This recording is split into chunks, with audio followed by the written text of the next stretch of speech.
오늘은 하나님 앞에 홀로 서라, 하나님 앞에 홀로 서라라는 제목으로 하나님 말씀 증거하도록 하겠습니다. 그 야곱 스토리인데 야곱의 인생 우리하고 참 비슷합니다. 이 사람은 평생을 경쟁으로 살아갔습니다. 우리도 지금 사회에서 주는 교육이 그런 거 아닙니까? 승리자에게는 박수를 치죠. 패배자에게 박수를 치는 경우는 별로 없습니다. 승자 그러면 박수를 치고, 여러분들 항상 보면 승리자의 미소에 익숙해져 있죠. 승리자가 되어서 미소 짓는 것을 보고 싶다, 금이 환영하고 싶다, 이럽니다. 우리 자녀들이 성적표 받아왔을 때 뭘 보십니까? 점수를 보세요? 등수를 보세요? 점수가 이게 뭐야? 80밖에 안 됐네? 그런데 1등이네. 되게 어려운가 봐? 그러면서 기뻐하잖아요. 점수를 안 보고 등수를 봅니다. 그리고 또 그러잖아요. 뭐 초등학교 학생들 100점인데 몇 명 100점 맞았어? 그러면 30명이에요. 그러면 에이 그러죠. 너만 100점 맞아야죠. 다 경쟁 원리라는 것입니다. 경쟁을 여기까지 오지 않았습니까? 유치원도 우리 때 유치원이 없었으니까 그 다음에 유치원도 이렇게 추첨으로 시험 봐서 갔다면서요. 유치원부터 대학까지 다 경쟁, 입시 경쟁, 또 승진 경쟁. 지금도 승진 때문에 굉장히 괴로워하는 분들 많이 있죠. 다 경쟁. 여러분, 목사가 어떤 존재입니까? 섬기는 자라고 생각하시죠? 섬겨야 되는 거고. 그런데 좀 큰 교회 담임 목사 뽑는다 그러면 이력서가 300장 400장 온대요. 거기서 누가 잘 섬기나 그거 어떻게 뽑아요? 이력서에서 섬김이 나와요? 그러니까 뭐예요? 그것도 경쟁이죠. 그러니까 이게 모순이에요. 모순. 섬기는 목회자를 원한다고 하면서 방식은 경쟁. 그러니까 이게 이 세상 논리죠. 물론 경쟁의 유익도 되게 많이 있습니다. 자원을 효율적으로 배분할 수 있다는 것도 있고, 또 공정할 수도 있고, 여러 가지 의미가 있겠죠. 그러나 경쟁만으로 인생을 산다는 것은 그리스도인들은 좀 뭐가 문제 있다는 거예요. 세상 살 때는 모르겠지만 그리스도인들이 이 경쟁만으로 살 수 있느냐? 그거 아니라는 것입니다. 그래서 신앙생활 하면서 우리를 피곤하게 만드는 이유가 뭐냐면 경쟁이 삶의 원리이기 때문에 그렇다는 것입니다. 다 경쟁해요. 지금 우리 교회는 어떤지 모르지만 좀 이렇게 그 영향력 있는 교회가 어떤 지역에 이렇게 이사를 가잖아요. 그러면 지역 교회들이 막 난리를 부린대요. 이사 오지 말라고. 우리 교회 다 망하게 만들려고 그러냐고. 그런 거 있죠. 특별히 이민교회에서 그런 게 되게 많은 것 같아요. 어떤 한 지역에 교회가 있지 않습니까? 그러면 거기 영주예요. 새로운 사람이 가서 교회를 개척한다고 그러면 난리 부리죠. 어디 들어오냐고. 그러니까 생명의 능력으로 복음을 증거해야 되는데 무슨 땅 따먹기 같이. 이게 다 뭐예요? 경쟁 원리죠. 어떻게 하면 더 많은 영혼을 살려야 되냐, 이런 의식이 없는 거죠. 그러다 보니까 내 영역에 누가 들어오면은 별로 안 좋아하는 경향도 있는 것 같아요. 우리 교회는 반주자들도 이렇게 사례금을 주거나 이런 게 하나도 없으니까 그렇지만, 교회에서 이렇게 반주자나 지휘자에게 사례를 주게 되면요, 그것도 특권이 됩니다. 주로 누가 하냐면 장로님 딸들이 많이 해요. 근데 좀 실력이 탁월한 사람이 누가 오잖아요. 그러면은 위협을 느끼는 거야. 내가 반주를 더 못하는데 제가 훨씬 탁월한 실력을 갖고 있는 애 왔다. 그러면 어떻게든 죽이고야 말죠. 왜 그래요? 경쟁자라고 생각하니까. 동역자로 생각 안 하고. 그럼 다른 일들로 더 이렇게 넓어져야 되는데 그게 안 되는 거죠. 하나님께서 각자에게 주신 은혜가 있습니다. 제가 제일 좋아하는 말씀, 특별히 사도 바울이 많이 표현하겠죠. 내게 주신 은혜, the grace given to me. 내게 주신 은혜, 그게 있거든요. 경쟁의 원리가 아니라 내게 주신 은혜의 원리를 갖고 살아가면 되는데 그걸 못한다는 것입니다. 야곱은 열등감 때문에 그랬던 것 같아요. 둘째 아들 태어났잖아요. 쌍둥이인데. 그래서 발꿈치 잡고 나왔다. 이게 무슨 얘기예요? 경쟁한다는 거죠. 태클 거는 인생. 발꿈치 잡았다, 사기꾼이다, 그런 뜻이에요. 첫 번째 나온 애는 빨갛대요. 얼굴이 빨개서 에돔이라 그랬고, 에돔, 거기서 에서가 나온 거죠. 에서, 에돔 다 똑같은 거예요. 어원이 불따, 불따란 뜻이고, 둘째는 발꿈치 잡고 나왔다 해서 야곱 또는 사기꾼. 어떻게 뱃속부터 싸웁니까? 애들이 뱃속부터 싸웠대요. 아버지는 자기가 좀 여성적이니까 이삭이 에서를 좋아했던 것 같습니다. 남자다움에 대한 그런 것들이 있어요. 아들은요, 아버지가 인정해 주지 않으면 만족 못합니다. 그래서 아버지의 인정, 그거 되게 중요한 거예요. 아버지의 인정에 목말라 있어요. 그래서 야곱은 어떻게든 아버지에게 인정을 받을 거, 그 이제 경쟁심이 있었죠. 그 약점이 있습니다. 남자들의 특징이 뭐냐? 여자분들 잊지 마십시오. 남자가 화를 낼 때가 몇 군데 있는데, 가르쳐 드릴게요. 남자가 화를 내는 것이 몇 가지 있는데, 그죠? 한 가지만 가르쳐 드릴게요. 배고프면 화냅니다. 여자들이 이해를 못해요. 배고픈데 왜 화가 나? 먹으면 되지. 안 그래요. 남자들은 배고플 때 화가 나요. 100이면 100 다 그렇습니다. 한번 굶겨봐요. 다 화가 나 있어요. 그래서 남자들 싸움 시킬 때 굶겨놓고 싸우면 치열하게 싸워요. 치열하게 싸운다고. 남자들이 언제 유순해지느냐? 배부르면 유순해져요. 에서가 사냥하고 난 다음에 배고팠습니다. 화가 난 거예요. 그죠? 이유는 없어요. 그냥 배고픈 게 화가 나는 거예요. 야곱은 그걸 알았습니다. 그래서 팥죽 한 그릇에 멍청하죠. 장자권 팔아먹고 그러잖아요. 저는 이걸 보면서 이런 생각을 했어요. 야곱은 죽을 끓이면서도 끊임없이 묵상하는 거예요. 뭘 묵상해요? 장자권. 어떻게 하면 내 것으로 만들까?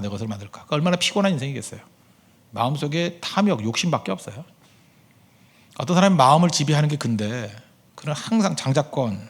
그리고 형은 뭐예요? 형을 볼 때마다 피를 나는 형제다 이렇게 생각 안 하고 장애물 그러고 살았다고요. 경쟁하는 인생의 그 피곤한 단면을 보여주고 있다고 생각합니다. 또 축복받는 장면도 마찬가지 아니에요? 그 아버지의 축복 그 빼앗으려고 어떻게 해요? 그 엄마가 또 도와주죠. 그 형과 같이 만들려고 목소리도 그죠? 자기는 그 기생오라비 같은 목소리니까 형과 같은 목소리를 아버지 에서예요. 뭐 이랬겠죠. 그죠? 그다음에 털이 없어서 매끈했다고. 뭐 그 쉐이빙 할 필요도 없었겠지만 그래서 짐승 털 갖다 붙이고 속일려니 쉬웠겠어요. 제가 그때 그런 얘기 했죠. 이게 가슴 아픈 얘기인데 그 엄마한테 그래요. 네가 형 목소리 내면 될 거 아니냐. 아버지 눈이 나쁘니까 앞이 안 보이니까. 그랬더니 야곱이 뭐라 그래요. 아버지가 분명히 내 팔을 쓰다듬을 건데 그때 내가 털이 매끈하면 어떡합니까? 근데 이거 어떻게 알았을까요? 이게 중요한 거예요. 이게 야곱의 상처예요. 야곱은 멀리서 아버지하고 에서가 하는 행동을 유심히 봐온 거예요. 아버지의 버릇이 뭐예요? 에서 일로 와라 하면서 이놈의 털 열대우림이네 그러면서 맨날 털 쓰다듬는 게 아버지 취미였어요. 아들의 털 쓰다듬는 거. 왜냐하면 아버지 자체가 여성적이니까 남성적인 아들이 좋은 거거든요. 그게 부러운 거야. 그래서 분명히 그걸로 들통날 거라고. 그랬더니 엄마가 얘기를 하잖아요. 그러면 짐승털로 하면 될 거 아니냐. 어쨌든 이런 식으로 해가지고 뭐 또 축복도 뺏어냈습니다. 근데 여기서 알 수 있는 게 뭐예요? 여러분 가장 세속적인 경쟁을 하는 사람도 영적으로 보일 수 있다는 거예요. 뭐 하나님이 축복해 주실 거라고. 어떻게 하나님의 축복을 육적으로 접근합니까? 이럴 수 있어요. 어쨌든 야곱의 인생은 경쟁해서 형 이기기만 하면 다 끝난다 이런 인생을 살았다는 거예요. 이거는 뭐 삼촌 집에 라반의 집에 가서도 20년 동안 똑같죠. 속고 속이고. 우리 이렇게 살지 말자는 거예요. 이거 끝내야 됩니다. 끝내지 않으면 아까 오전에도 세겜의 인생이 허황됐다 그랬죠. 이 경쟁의 삶도 헛된 것입니다. 이거 백날 해봐야 소용이 없다는 거예요. 형하고 경쟁 끝나지 않아요. 해결이 안 돼요. 그럼 경쟁으로부터 벗어난 경쟁의 반대말을 전 축복이라고 생각하는데 하나님의 복으로 사는 인생을 살아야 돼요.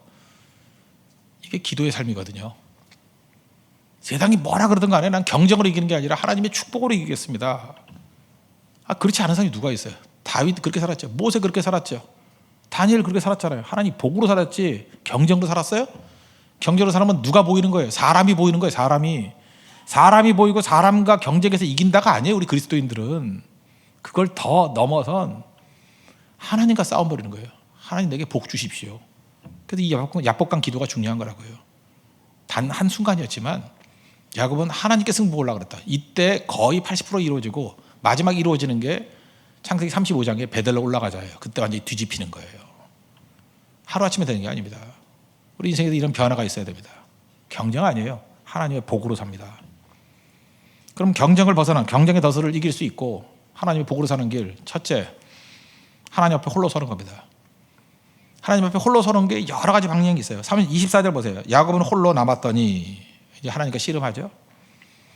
홀로 남게 되는 방법이 뭘까요? 뭐 여러 가지 방법이 있겠지만 주변에 있는 사람들을 없애버리는 거지. 뭐. 주변에 있는 사람들이 다 떠나가는 걸 뭐라 그래요? 그걸 고난이라 그러죠. 그러니까 우리는 고난이라 그러고 하나님의 입장에서는 홀로 서게 만드는 거예요. 케르케고르가 그랬잖아요. 신 앞에 단독자, 신 앞에 하나님 앞에 혼자 서는 거라고. 그죠? 혼자 서게 만드는 거예요. 그때 진짜 경쟁을 초월한 하나님과의 관계 속에서 승리의 인생을 살게 된다는 것입니다. 또 다른 방법이 뭐예요? 사람을 없애버리는 방법도 있지만 사람이 없는 곳에 여러분을 보낼 수 있죠. 그걸 민수기에 나오는 광야. 이유가 뭐예요? 이 경쟁의 이 패러다임을 깨버리고 하나님이 축복의 패러다임으로 넘어가기 위해서 꼭 필요한 거예요. 하나님 앞에 홀로 서라. 하나님 앞에 홀로 서는 거 한마디만 무섭습니다. 인간은 죄인이거든요. 죄악이거든요. 하나님이 다 보시죠. 하나님 다 아시잖아요. 전지전능 그러는데 쉽지 않아요. 뭐 저는 옛날에도 그렇고 지금도 그렇고 그래요. 옛날에 이제 한때 뭐 열혈 청년일 때 되게 그 뭐 헌신적이고 눈물 흘리고 기도하고 정말 저렇게 뜨거운 사람이 다 있나라고 할 때가 있었어요. 그때조차도 저는 알았어요. 하나님의 엑스레이 앞에 딱 서면은 야망이 있었고 난 다 알고 한 거야. 이렇게 하면 사람들이 감동받을 거다 알고. 정말 나쁜 놈이었거든요. 부끄러워요. 하나님 앞에 서는 게 부끄러워요. 시간이 가면 갈수록 하나님의 엑스레이 딱 지나가면 우리 죄악이 다 보이는데 하나님은 다 아시잖아요.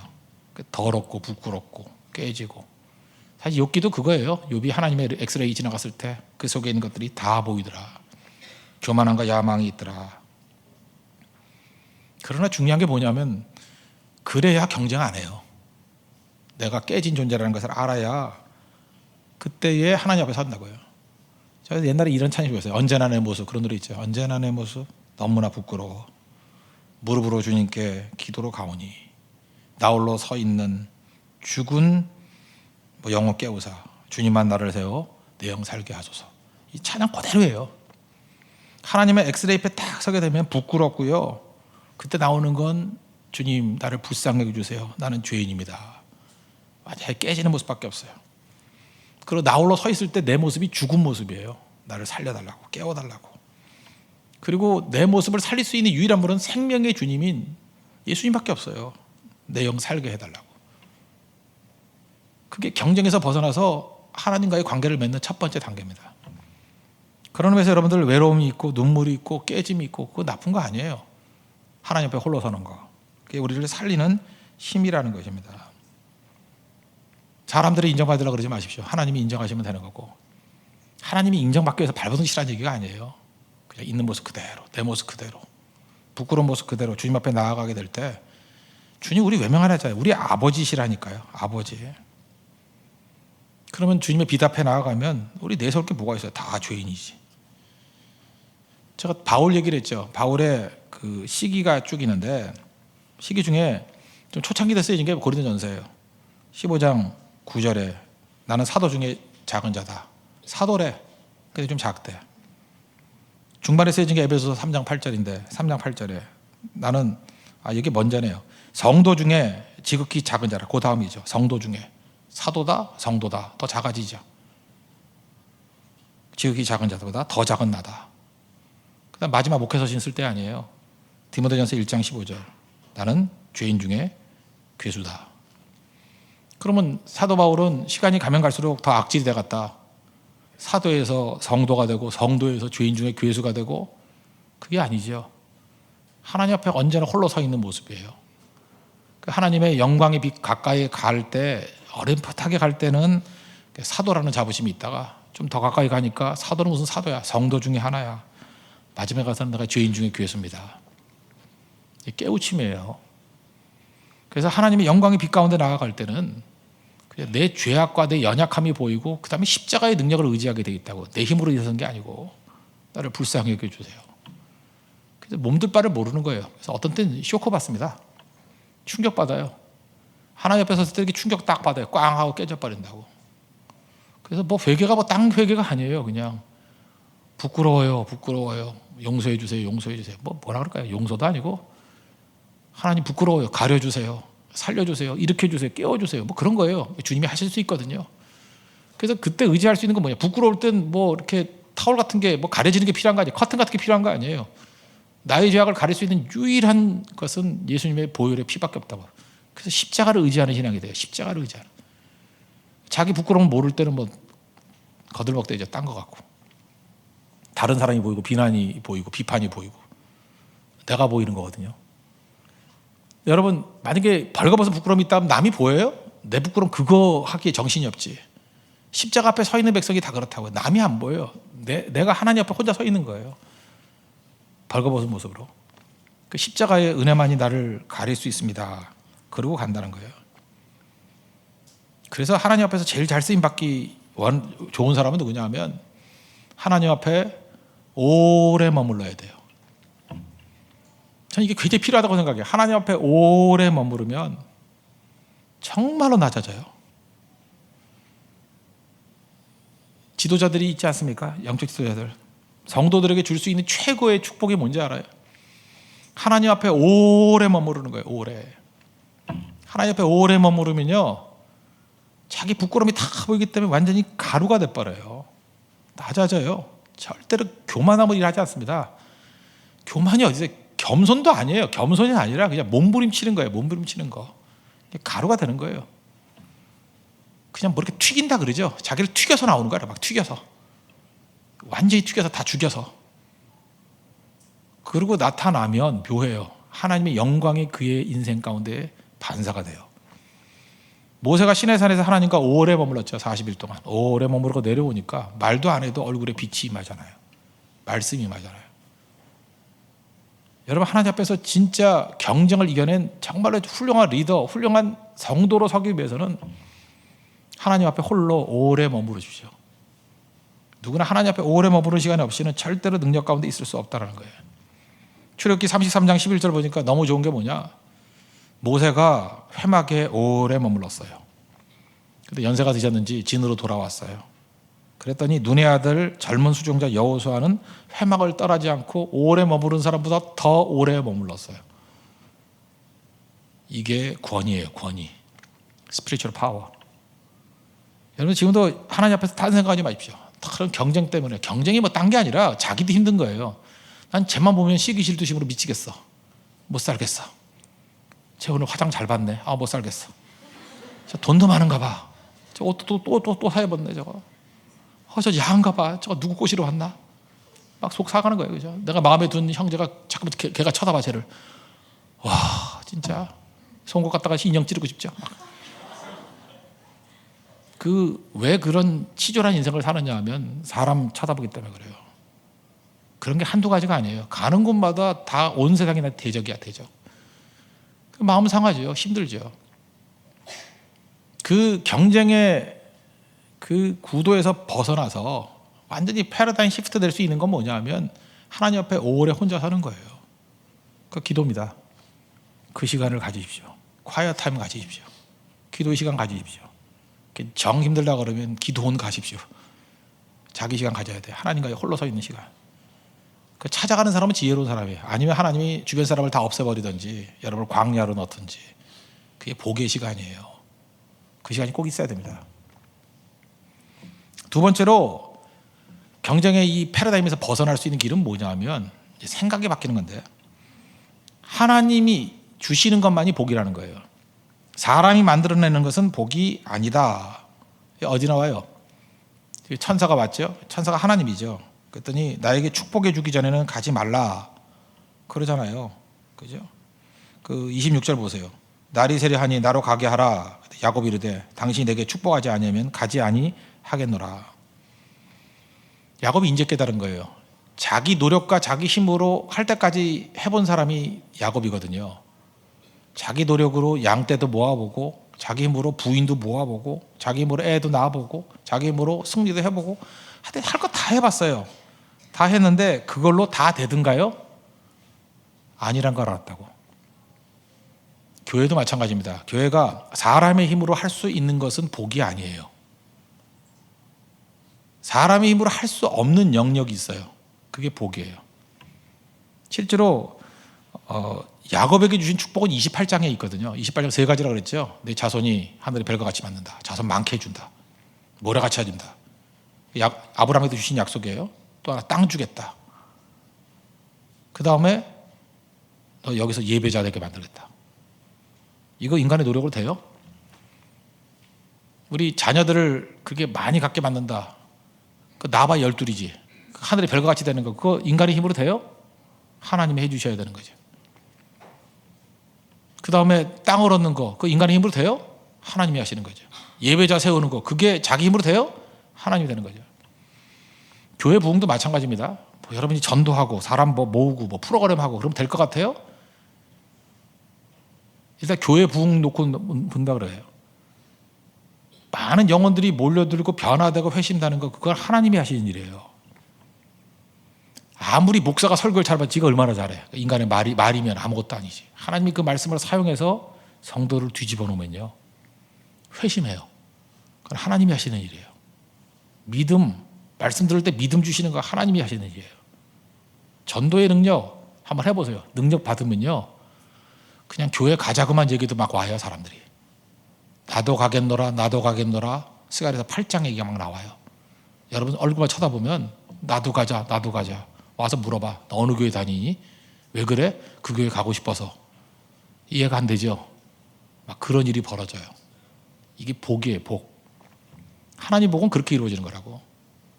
결혼도요, 그렇게 노력해도 힘써도 안 돼. 그죠? 무슨 뭐 결혼 정보 협회에 500만 원 갖다 줘도 안 돼. 맨날 나오던 애 나오고 맨날 안 돼. 근데 헌금 5천 원 했더니 갑자기 어떤 오빠가 와가지고 5만 원짜리 밥 사준다고 그러고, 그걸 복이라 그래. 복. 힘쓰고 애쓴다고 되는 게 아니에요. 그게 어느 순간. 그리고 어떤 때는 우리 교회 저런 사람이 있었어, 이런 사람이 있어요. 이번에도 결혼하게 된 커플도 그 형 자매가 처음에 그랬어. 우리 교회 그런 남자 있었니? 이삭이 그 창세기 22장에 보니까 그 순양이 수풀에 걸려 있는 거 옛날부터 걸려 있었죠. 아브라함이 봤어요, 못 봤어요? 못 봤어요. 눈 열어주니까 보이는 거야. 지금도 어떤 순놈이 걸려 있어. 안 보여요. 계속 걸려 있었거든. 근데 여러분, 하나님께서 눈 열어주셔야 그놈이 걸려 있군. 여호와 이래. 여호와 이래. 그래? 그게 되는 거라고요. 안 보여 우리 눈에. 우리 대부분 그래요. 왜 이걸 내가 못 봤지? 기도하면 보여요. 순종하면 보여요. 결국 우리 눈이 아니에요. 하나님이 보여주실 때 보이는 거지. 근데 하나님이 때가 될 때 보여주셔요. 순종하면 보여주시고 기도하면 보여주신다는 거예요. 그래서 여러분들이 가장 중요한 거, 경쟁을 벗어날 수 있는 건 뭐냐 하면, 경쟁은 근본은 내 힘으로 한다는 거예요. 남보다 앞서야 되는 거 아니에요. 내 힘으로. 근데 경쟁을 완전히 초월한 패러다임에 가기 위해서는 사람이 만들 수 없는 게 복이다. 이걸 믿어야 돼요. 복은 하나님이 주시는 거다. 복은 하나님이 주시는 거다. 다니엘의 제 친구가 느부갓네살 왕이 풀무불에 집어넣는다 그래도 끄떡 없었던 이유가 뭐예요? 하나님이 우리를 건져주실 거라고. 복은 하나님이 주신다고. 또 그리 아니하실지라도, 참 젊은이들이 믿음도 좋죠. 그렇게 안 할지라도 나는 절대 절 안 하고 하나님 배신 안 해요. 그게 믿음이에요. 끝까지 믿었죠. 복과 구원은 하나님이 주시는 거라고. 복과 구원은 하나님이 주십니다. 그래야 경쟁에서 이길 수 있어요. 그래야 사람의 얘기에 상처 안 받아요. 절대로 안 받아요. 사람이 뭐라 그러든 복은 하나님이 주신다니까요. 주만 바라보는 거죠. 그 길로 나갈 수 있는 믿음의 종 되기를 바랍니다. 그래서 아브라함과 롯의 차이예요. 롯은 복을 자기가 만들라 그랬던 인생이고, 아브라함은 복은 하나님이 주신다. 네가 먼저 결정해 그러잖아요. 네가 좌하면 나는 우하고 우하면 좌하리라. 아무라 결정했어요. 그 다음 하나님께 구하잖아요. 하나님 복 주시잖아요. 동서남북 쳐다보라고. 네 보이는 것 다 네 땅이라고. 별 보라고. 셀 수 있니? 없지. 자손 그렇게 만들어준다고. 그게 복이에요. 복. 여러분, 복으로 승리할 수 있는 하나님의 종 되기를 바랍니다. 경쟁 이길 수 있는 세 번째 방법은 뭐냐 하면, 하나님께서 우리 약하기 때문에 흔적을 주셔요. 그 31절 보니까 그 천사가 씨름하다가 다리를 내리쳤죠. 이거 말 너무 어려워요. 그 허벅지 뭐 어디 있는 뭐 둔부에 살 그랬는데, 이게 힘들어서 그냥 환도뼈를 합시다. 이걸 뭐하러 막 하는지 모르겠어. 이거 이해가 돼요?